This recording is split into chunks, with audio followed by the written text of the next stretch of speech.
At 6:12 hours, these three Russian aircraft had no idea a dozen FP-2 drones were screaming over the Black Sea at an altitude of 80 meters.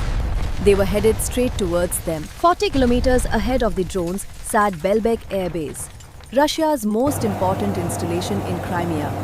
This base hosted those very planes and numerous air defense systems. In less time than it takes to have a pizza delivered, Ukraine would deal one of Russia's largest single combat aviation losses of the war. The drones flew in three loose groups of four, spreading across 2 kilometers of open water.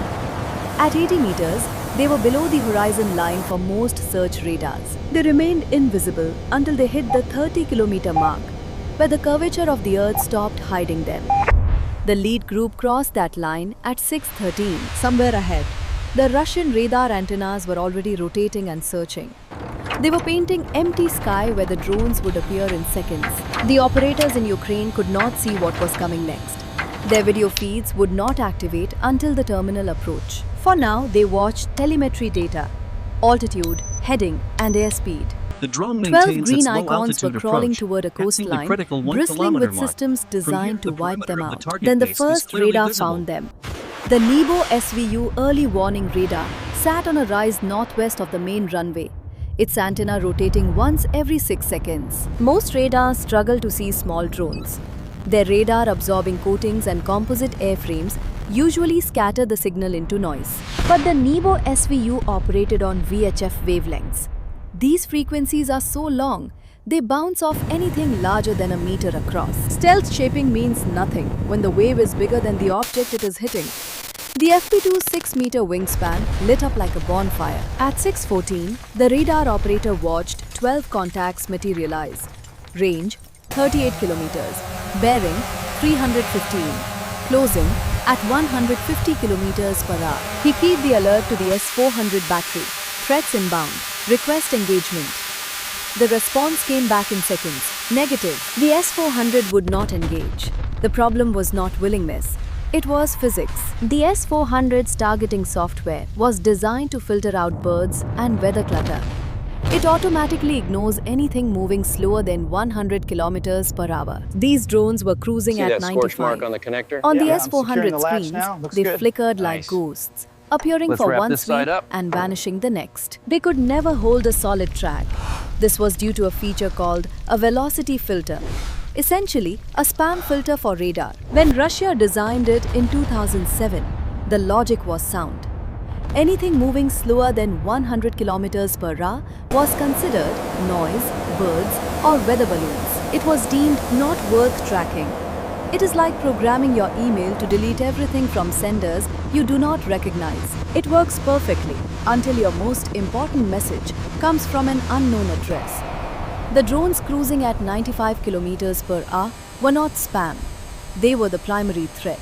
The S-400 was automatically deleting them. The only system that could engage now was the Pantsir S-2, located 3 kilometers away, covering the fuel depot. At maximum road speed across the base, it would take 4 minutes to reach the radar site. The drones would arrive in 6. The tactical map looked uncomfortable. The Nebo radar kept tracking, feeding data into a command network that assumed help was coming. The FP-2s crossed the coastline at 6:17, still at 80 meters. They remained invisible to everything except the Nebo's long wavelength radar. Russian GPS jammers were saturating the spectrum with electromagnetic noise to scramble a cruise missile's navigation. But the drones were not relying on GPS.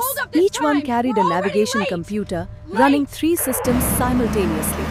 This included GPS when available, an inertial unit tracking acceleration, and a downward-facing camera. The camera compared the ground below against stored satellite imagery.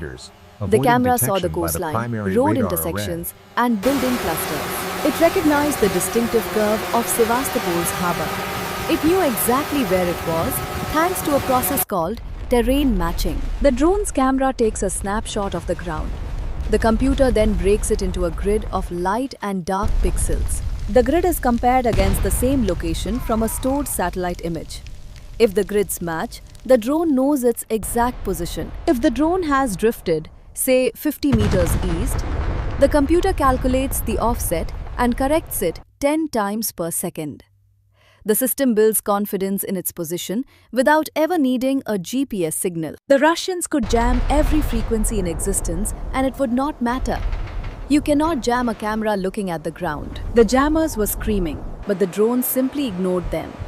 The range to the closest Nebo radar was now 8 kilometers with 3 minutes to impact. The Pansi was 2 kilometers from the radar site when it hit something unexpected.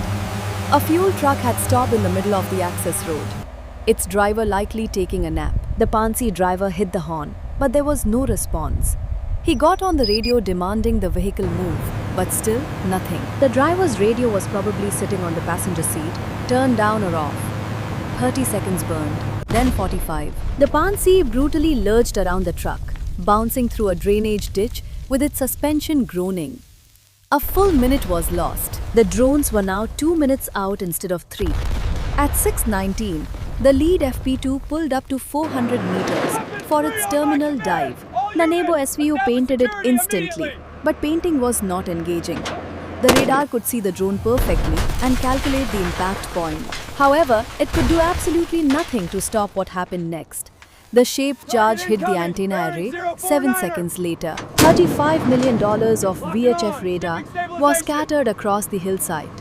A system that could detect stealth aircraft at 100 kilometers was destroyed by a drone it saw coming for 6 full minutes. The second Nebo SVU sat 800 meters east. 90 seconds later, it too was burning. Baalbek had gone blind. There was no early warning and no long-range detection. Threats could now approach within 40 kilometers before anyone knew they were coming. But the S-400 still had its fire control radar, the 92N6. This is the system that actually guides missiles to targets. Without the Nebo radars to cue it, the 92N6 was working harder, scanning frantically for threats. Someone had decided this radar was too valuable to lose, so they built protection for it. The only problem was, this protection was better at keeping foxes out of a garden than defeating drones. The 92N6 radar sat 400 meters from the S-400 missile launchers. Its phased array antenna swept the sky for targets the Nebo radars could no longer report. This was the radar that made the S-400 work. The missiles themselves are just rockets with guidance packages. Without the 92N6, they are just expensive fireworks. Russia knew Ukrainian drones had been destroying radar systems across Crimea for 3 years. Someone had finally decided to protect this one. 3 FP2s were now approaching from the northeast. Their terminal cameras were already locked onto the 92N6. The radar was impossible to miss.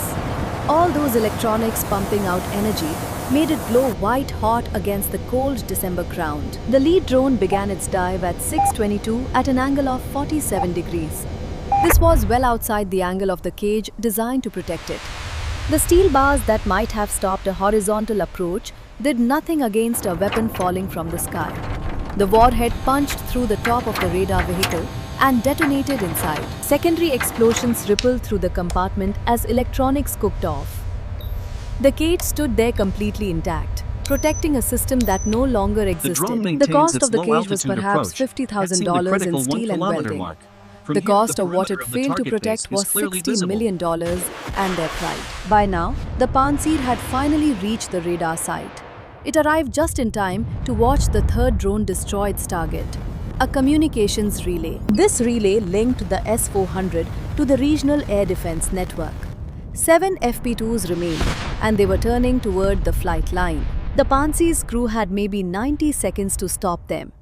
The vehicle lurched to a stop as the crew skipped stabilization procedures to get the search radar spinning. Somewhere in the darkness, more drones were still flying. Every second of delay was a second closer to impact. The operator found them immediately.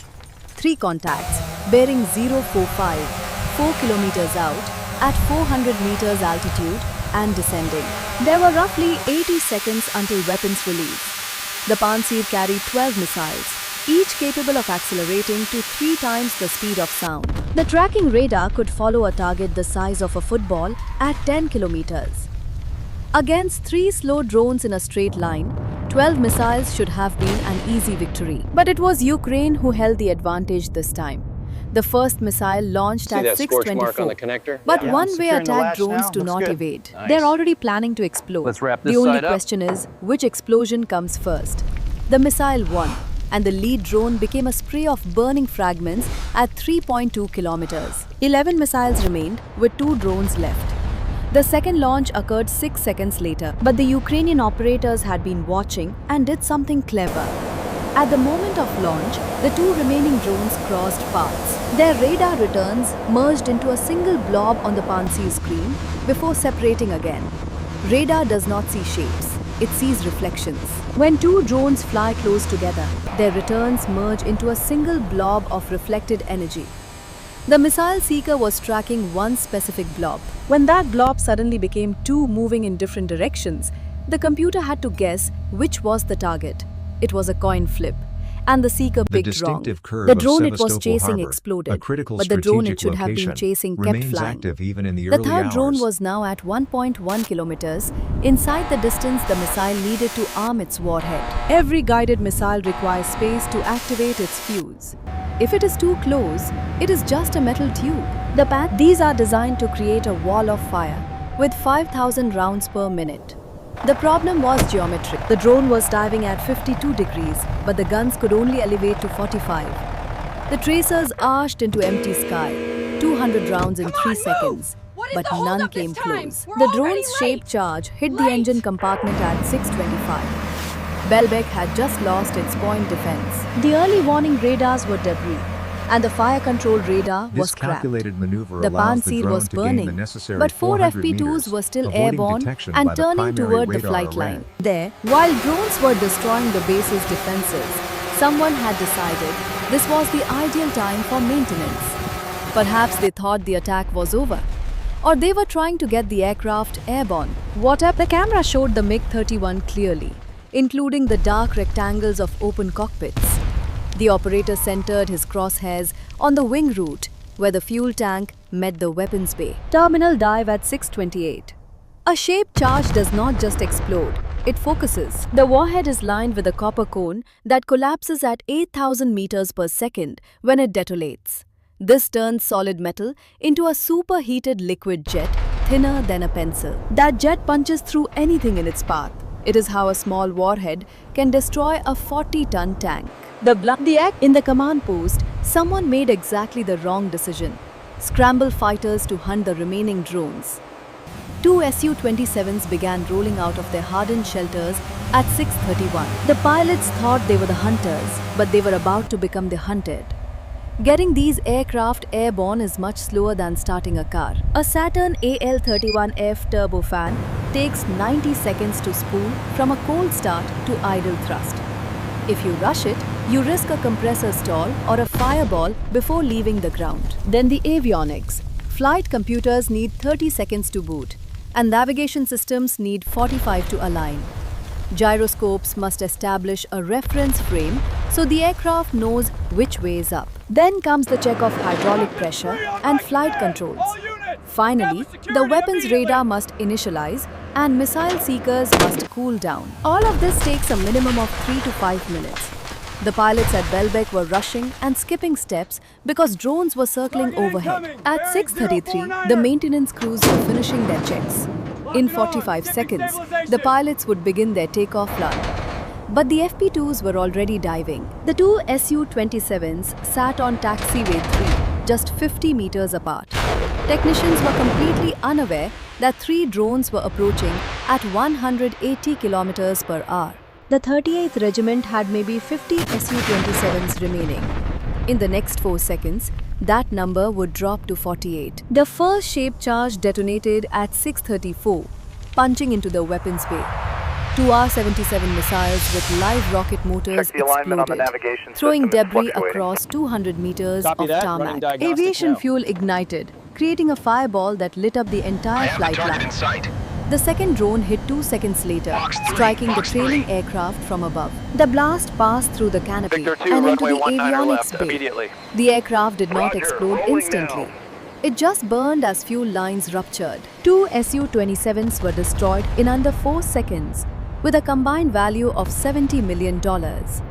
The third drone was already diving toward the control tower. The blast at 6:35 took out the windows, shredded radar screens, and turned communications equipment into shrapnel. Belbek would be conducting flights via smoke signals until further notice. Bye for now.